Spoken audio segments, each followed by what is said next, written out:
খাদিজা জীবনে একটা ওয়াক্ত নামাজ পড়েনি, এক ওয়াক্ত নামাজ পড়েনি, একটা রোজা রাখেনি, জীবনে একদিনের জন্য পর্দায় থাকেনি।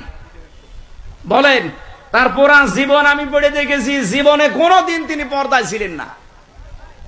নামাজ পড়লেন না, রোজা রাখলেন না, হজ করলেন না, যাকাতও দেননি, পর্দায়ও নেই।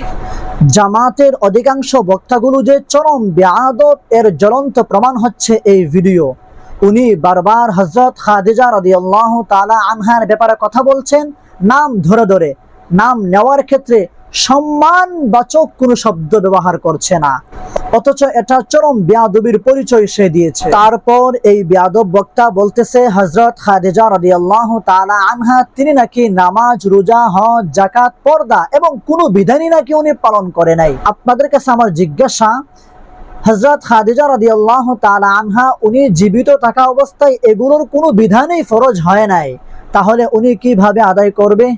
এই বিষয়ে ওনাকে নিয়ে আলোচনা করা এটা চরম বেয়াদবি এবং মূর্খতা ছাড়া আর কি হতে পারে।